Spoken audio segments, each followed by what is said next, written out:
Welcome to AD Dictation. Please subscribe the channel and hit the bell icon to get latest updates at first. If you have any query, then please let me know in the comment section below. Ready, start.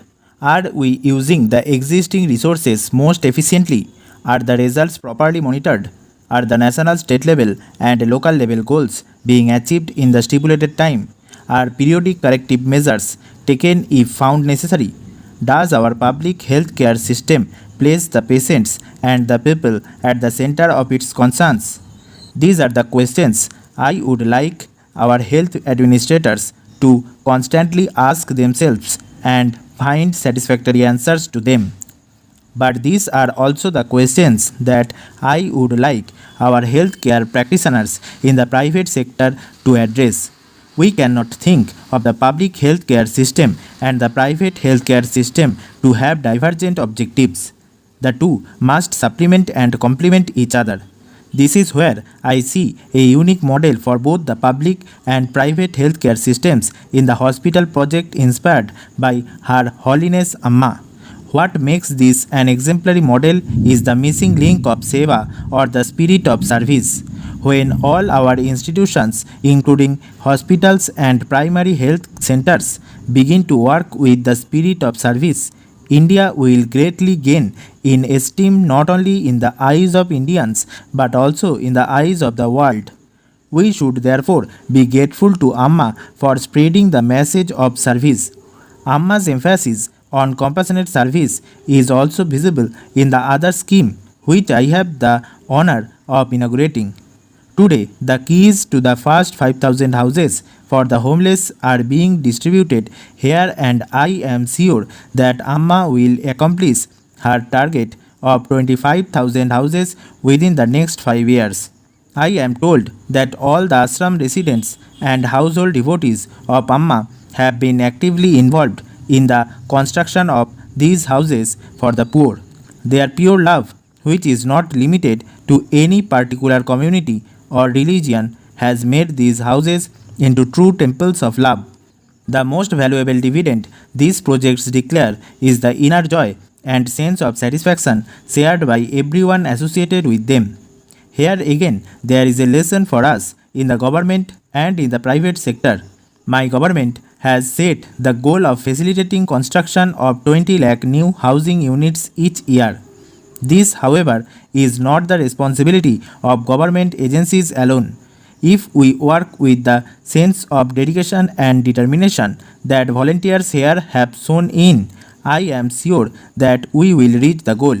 In this, my first official visit to Kerala, I cannot but express my happiness and appreciation at the many marvelous achievements of your state, especially in the fields of health, education, arts, and culture. The entire country should learn from Kerala's outstanding success in eradicating illiteracy, especially female illiteracy, greatly reducing infant mortality, and improving mother and child health. All this could not have become possible without a long tradition of progressivism and social reform. In the past, the great masters like Adi Shankaracharya and Narayana Guru have sown the seeds of social reformation through spiritual means in this holy land known after Parasurama.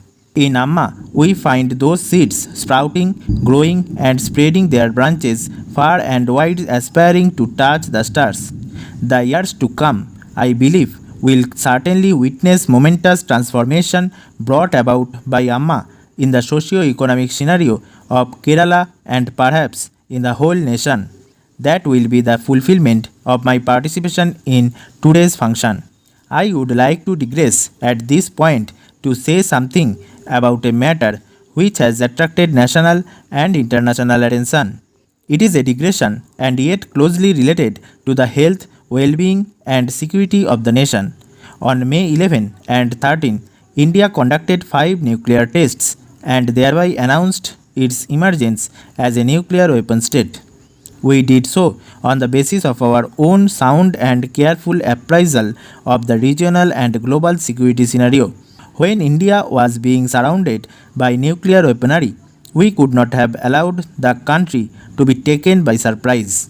Besides, India could not have succumbed to pressures to sign discriminatory treaties which had utterly failed to bring about any progress in global nuclear disarmament. I would like to measure the international community that the nuclear tests will make no change in India's long and vigorous pursuit of peace in the region and in the world.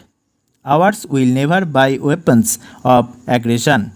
Our bold action has found support in all sections of the Indian society and polity, reflecting a deep national consensus on this vital issue of national security.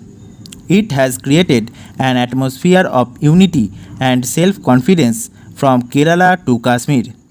I appeal to all my countrymen to preserve and further strengthen this sense of unity and self confidence.